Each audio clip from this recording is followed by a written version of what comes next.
बिस्मिल्लाहिर्रहमानिर्रहीम। अस्सलाम वालेकुम। इतवार का दिन है और 30 जुलाई है। तो आज हम सबसे पहले पिछले हफ्ते के रेट्स देखेंगे कि वो क्या क्या रहे, किस किस दिन क्या क्या हालात रहे। इंटरनेशनल रेट भी देखेंगे और पाकिस्तान में भी जो पर तोला रेट है वो देखेंगे। तो 24 तारीख थी, मंडे का दिन था। 1961 इंटरनेशनल प्राइस थी पर आउंस और 2,24,180 रुपये पाकिस्तान में पर तोला था। फिर 25 तारीख को मंगल का दिन था। 1962 रेट आ गया, $1 बढ़ा और पाकिस्तान में 2,25,660 रुपये पर तोला हो गया। फिर 26 तारीख को बुध का दिन 1964 रेट आ गया, $2 बढ़ा और 2,24,760 रुपये इसका पर तोला पाकिस्तान में रेट हो गया।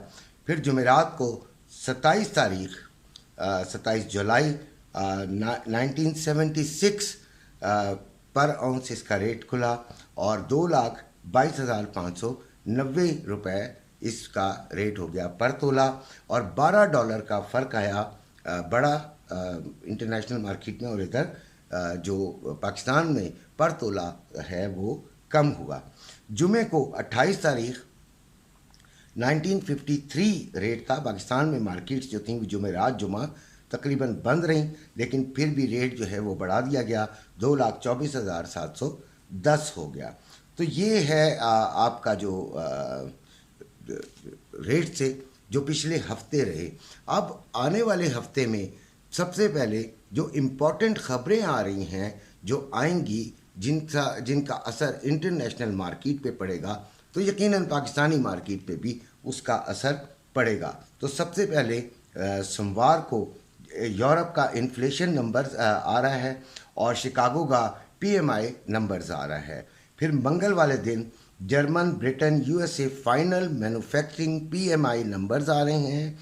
USA ISM manufacturing PMI numbers हैं।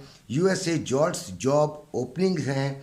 फिर USA ADP non farm employment change है। फिर USA ISM मैन्युफैक्चरिंग प्राइसेस हैं। फिर बुध वाले दिन जो है बुध वाले दिन का भी मैंने आपको बता दिया था, USA ADP non farm employment change जो है वो बुध वाले दिन आना है। जुमेरात को German, Britain, USA final services PMI numbers हैं। फिर बैंक ऑफ ब्रिटेन का गवर्नर जो है वो स्पीच देगा जो कि बड़ी अहम होगी। ब्रिटेन मॉनेटरी पॉलिसी आएगी, ये भी बहुत अहम है। और ब्रिटेन ऑफिशियल बैंक रेट्स आएंगे। USA चैलेंजर जॉब कट्स आएंगे।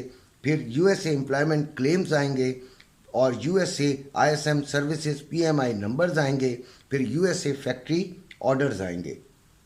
ये तो आएंगे जुमेरात को। और जुमे को बहुत मेजर एक्टिविटी डे होगा जो कि बड़ा तेज़ होगा, वॉलेटिलिटी ज़्यादा होगी। USA एवरेज आर्ली अर्निंग का डाटा आएगा। USA non farm employment change आएगा। फिर USA अनएम्प्लॉयमेंट रेट आएगा। बहुत इंपॉर्टेंट डाटाज हैं अगले हफ्ते और उन पर जो है वो काफ़ी हद तक जो है वो डिपेंड करती है नेक्स्ट वीक की मार्केट। और जो दिन आएगा उस पर हम डाटा जिस दिन आना होगा उस दिन उस पर बात करेंगे और आपको अपना मशवरा भी देंगे और जो हमने करना होगा वो हम आपको बताएंगे। आपकी मर्ज़ी है कि आप हमारे इस पर चलें या ना चलें, हम इस पर कोई ज़ोर नहीं देते। अपनी मर्ज़ी से चलें, अपनी अकल के तहत चलें। इसमें किसी किस्म का कोई किसी पर प्रेशर या दबाव तो नहीं हो सकता। बहरहाल पिछले हफ्ते की बात करते हैं कि ओपनिंग जो थी वो 1961 पे हुई और 1942 तक ये गया और फिर अब जो क्लोजिंग हुई है वो 1959 पर हुई है। अब नेक्स्ट हफ्ते की अगर हम बात करें तो उसमें क्या हो सकता है कि कहाँ से कहाँ जाएगा। तो आपको पता ही है कि 1959 पर खुली है और अगर इसने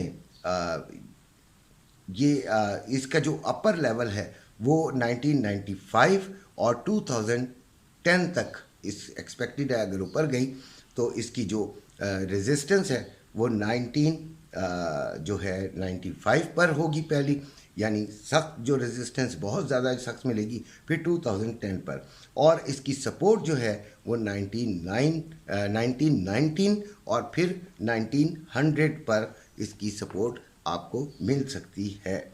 अच्छा, फिर अब आप ये देखिए कि ये पिछला हफ्ता तो आधा तकरीबन मुहर्रम में गुजर गया, तो पाकिस्तान में जो रेट है वो थोड़ा सा नीचे आया और फिर बढ़ गया। मेरी प्रेडिक्शन ये थी कि रेट नीचे ही जाएगा क्योंकि सेल परचेज़ नहीं होगी, लेकिन पाकिस्तान में कुछ भी जो है वो आप इस तरह नहीं कह सकते। फिर भी रेट इतना कोई फ़र्क नहीं आया, कोई इतना ख़ास। मैंने ये भी बताया था कि बहुत थोड़ा सा गिरेगा, इतना ज़्यादा फ़र्क नहीं आएगा, और वही हुआ तो वही है जो मैंने कहा था। बहरहाल अब जो है वो नेक्स्ट वीक क्या हो सकता है वो तो नेक्स्ट वीक में ही सही पता चलेगा, लेकिन प्रेडिक्शन ये है कि आने वाले वक्तों में चाइना का जो एक वफ्द आ रहा है, वाइस जो प्राइम मिनिस्टर, और वो आ रहा है, उसके आगे यकीनन हम सैलाबी रोना रोएंगे, हम और बहुत सारी बातें रोएंगे, और शायद कुछ पैसे भी उससे काबू कर लें, कुछ डॉलर्स उससे काबू कर लें। तो जब हम डॉलर काबू कर लेंगे तो यकीनन डॉलर का रेट थोड़ा सा फ्लक्चुएट होकर नीचे की तरफ आएगा, जिसका मार्केट पर असर होगा। लेकिन अगर इंटरनेशनल मार्केट में जो कि प्रेडिक्शन यही है कि गोल्ड को बढ़ना ही चाहिए वैसे, लेकिन अगर नहीं भी बढ़ता तो वो तो अलग बात है, लेकिन अगर वो बढ़ गया तो पाकिस्तान में भी इसका असर रहेगा और गोल्ड रेट पर को इतना मुतासिर नहीं करेगा, बल्कि गोल्ड रेट का शायद ऊपर जाने का चांस ज़्यादा है बनिस्बत नीचे आने की, क्योंकि यूएसए की जो इकॉनमी है वो काफ़ी हद तक जो पहले किसी ज़माने में र्यूमर्स होती थी उसकी निस्बत स्टेबलाइज हो गई है, और जो है वो इतना वो मसले मसाइल नहीं हैं, और इस तरह थोड़ा सा जो है गोल्ड पॉजिटिव भी हो सकता है कि कारोबारी जो सरगर्मियां हैं वो ज़रा तेज़ हो जाएंगी वहाँ पर भी। अब हम आते हैं अपने ट्रेडिंग की तरफ। तो ट्रेडिंग में आपको मैंने बताया है कि किस तरह आपने कल हफ्ते में ट्रेड करनी है, उसका अपर लेवल भी बताया है और लोअर लेवल भी बताया है। पर डे आपको इंशाल्लाह ज़रूर बताएंगे क्लोजिंग के तहत, यानी कल सुबह की जो वीडियो होगी उसमें बताएंगे। अब आते हैं इम्पॉर्टेंट रेट्स की तरफ, जो पाकिस्तान में करेंसी रेट्स हैं इस वक्त, आने वाले वक्तों में क्या होगा चाइना वाले ही आके बताएंगे। डॉलर इंटरबैंक में 285 रुपये 95 पैसे बाइंग, 286 रुपये 45 पैसे सेलिंग। डॉलर जो आपका ओपन मार्केट में 289 रुपीज़ जो है वो बाइंग, 292 रुपीज़ सेलिंग। पाउंड 372 रुपये बाइंग, 375 रुपये 70 पैसे सेलिंग। यूरो 319 रुपये 50 पैसे बाइंग, 323 रुपये सेलिंग। ऑस्ट्रेलियन डॉलर 198 रुपये बाइंग, 200 रुपये सेलिंग। और जो कैनेडियन डॉलर है वो 224 रुपये बाइंग, 226 रुपये 20 पैसे सेलिंग। दिरहम 80 रुपये बाइंग, 80 रुपये 90 पैसे सेलिंग। रियाल सऊदी रियाल 76 रुपये 80 पैसे बाइंग, 77 रुपये 60 पैसे सेलिंग। कतरी रियाल 79 रुपये 18 पैसे बाइंग, 79 रुपये 88 पैसे सेलिंग।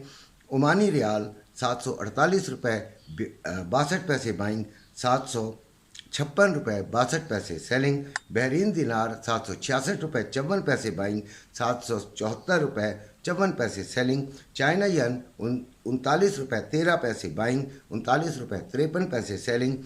और कोयती दिनार 939 रुपये 13 पैसे बाइंग, 948 रुपये 13 पैसे सेलिंग। ये थे आज के इम्पोर्टेंट रेट्स। आपकी खिदमत में हाजिर होता रहूँगा। मेरे चैनल को सब्सक्राइब कीजिएगा। अपना ख्याल रखिएगा। अल्लाह हाफिज़।